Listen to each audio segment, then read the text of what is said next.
Olá, paz do Rei Jesus, que o Senhor fale o seu coração. Pão diário de hoje, dia 30 de dezembro, o momento é de concluir. No final do ano, o peso das tarefas não concluídas podem até nos desanimar. As responsabilidades em casa e no trabalho podem parecer intermináveis e as tarefas inacabadas rolam para o dia seguinte. Mas há momentos em que nossa jornada de fé, quando deveríamos fazer uma pausa e celebrar a fidelidade de Deus e nossas tarefas cumpridas, né? Celebrar tudo que Ele tem feito e já agradecendo também pelo que Ele vai fazer, porque Ele é o Deus de promessa, Deus de aliança, Deus que é homem que não mente, né? Depois da primeira viagem missionária de Paulo e Barnabé, eles voltaram a Antioquia, onde tinham sido recomendados à graça de Deus para uma obra que já haviam cumprido. Enquanto ainda havia muito a compartilhar da mensagem de Jesus com os outros, eles tomaram tempo para dar graças pelo que já tinha sido feito. Ali chegados, reunida a igreja, relataram quantas coisas fizera Deus com eles e como abriria os gentios à porta da fé. Eu abro um parêntese para te falar. Olha o que eles relataram, coisas que Deus fez com eles. Na vida deles não foi um mar de rosas, pelo contrário, um mar de tempestades. Mas depende no que você está firmado. Se você for firmado na rocha que é Jesus, você não vai ser abalado. Mas se você não segurar em Jesus, a gente acaba desmoronando com as dificuldades. Aqui, e para Paulo, e eu acredito que para a gente também, tudo que nos acontece é para a glória de Deus, para que se manifeste o poder do Senhor na nossa fraqueza. Deus sabe que a gente não pode sozinho, só que Ele vai conosco. E é por isso que a gente vai sair vitorioso. E é nisso que a gente tem que acreditar, que se Cristo com a gente vai, nós vamos conseguir vencer. O que Deus fez por você neste ano que passou, que vai passar, né? De que maneira Ele abriu a porta da fé para alguém que você conhece e ama? De que forma, né, não podemos imaginar, Ele está trabalhando através de nós em tarefas que a gente acha coisa insignificante ou incompleta, mas talvez é nisso que Deus está te usando e a gente precisa pedir ao Senhor que nos dê os olhos espirituais abertos.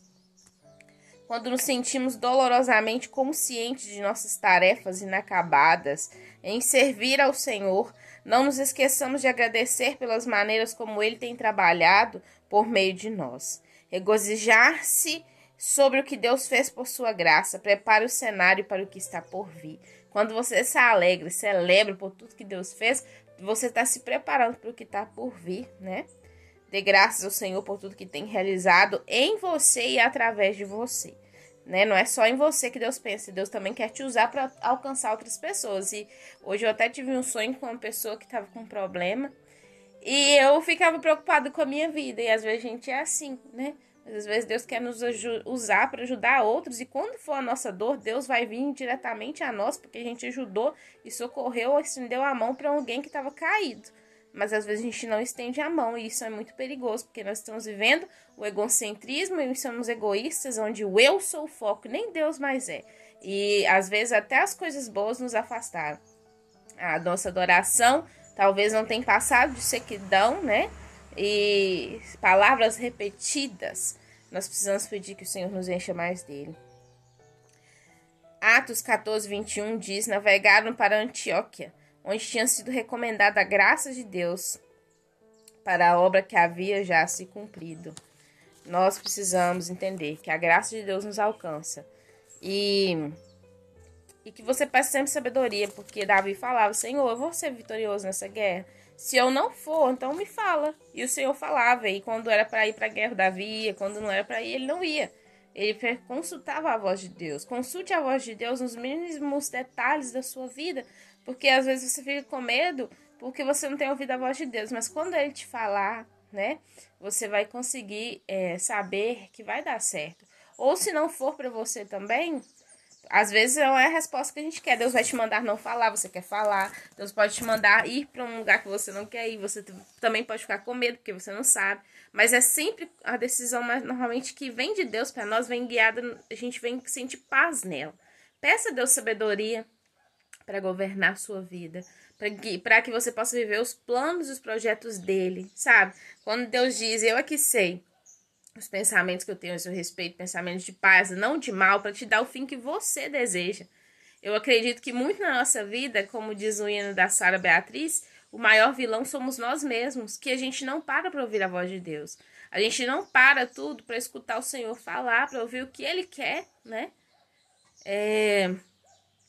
Nós somos peregrinos numa terra desconhecida e sozinho a gente não pode. Só que você tem que entender que Cristo já passou nessa terra que para nós é desconhecida.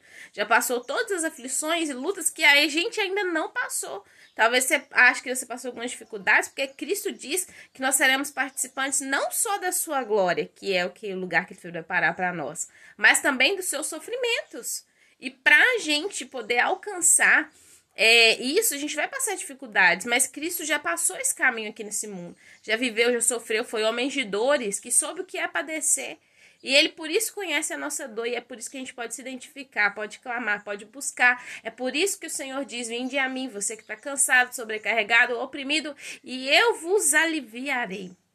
E eu vou dar descanso para sua alma. Por quê? Porque ele já teve a alma cansada e a alma de Cristo foi refrigerada por Deus. E hoje o Senhor vem fazer na minha vida e na sua vida aquilo que um dia Deus fez por ele. Então dê lugar em nome de Jesus. E depois que Deus fizer na sua vida, sabe o que vai acontecer? Deus vai te usar para fazer na vida de outro, ser instrumento dele, luz de Cristo na vida de outra pessoa, para fazer aquilo que Cristo fez por você. E isso é muito sério. É uma corrente. Eu lembro que quando eu fiz um trabalho de economia, eu falei assim no meu trabalho, que uma pessoa compra o pão, um fermento num lugar, aí essa pessoa faz o pão, a outra pessoa compra o pão, e assim a gente vai movimentando o mercado, não é? Um compra do outro e aí o mercado não para, porque a gente tem que movimentar o mercado. E eu ganhei até total nesse trabalho meu, porque é a verdade. E é assim o reino de Deus. Eu oro, eu busco aqui, Deus me usa ali na vida de alguém. Aquela pessoa ouviu uma palavra que eu falei, vai lá e comenta com a outra também estava precisando ouvir, e assim a gente vai espalhando. Do mesmo jeito que tem o currículo do inferno, que uma pessoa fala uma coisa ruim com a outra fica chateada e desconta no outro, e assim vai, né? Até que no final dessa mensagem do currículo do inferno, o homem fala umas verdades com a esposa, porque ele estava estressado. A esposa, guiada pelo Senhor, diz, realmente, pode deixar, amor, amanhã eu faço melhor, faço certinho do jeito que você quer. E aí acaba-se a confusão ali. Porque se um fosse passando por outro e aumentando-se o número de pessoas feridas, que é o que acontece hoje, né? Nós temos vivido épocas em que famílias desestruturadas, as pessoas não... Eu acredito que muitas das vezes não é tudo que é espiritual. Alguns casos são que a pessoa precisa ter vida com Deus. E o Senhor vai dar direção para ela em como agir. Mas tem todos, cada caso é um caso, né? Hoje também parece que aumentou, ou não é que aumentou, é que naquela época não tinha tanta medicina avançada como hoje. O número de transtornos, doenças psicossomáticas, né? Às vezes o corpo tá simplesmente reproduzindo algo que tá na alma. Há quem diga que muitos cânceres, né, que tem é falta de perdão. Não estou falando que todos são, mas muitas das vezes é. E por que eu tô falando isso? Porque nós precisamos nos fortalecer no Senhor e na força do poder dele. Eu sonhei que vinha uma tempestade muito grande e o meu pastor lá da minha igreja falava, segura aí. Segura porque vai começar a balançar o barco, né? E às vezes a gente vai vivendo situações em que o barco vai balançando. Mas se Cristo com a gente vai, o barco e a tempestade pode até acontecer. Você só não pode esquecer, pra gente terminar, que Cristo tem o poder de acalmar a tempestade.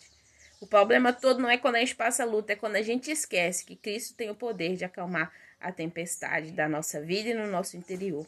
Então, em nome de Jesus, não se esqueça que Cristo tem poder para fazer infinitamente mais do que você pensou e para acalmar a tempestade do seu interior. Amém? Deus abençoe sua vida, fique firme com o Senhor. Continue olhando para Ele, assim você vai poder prosseguir, tá? E que mesmo se você chorar, suas lágrimas sejam para regar sua fé e consolar o seu coração. Deus abençoe.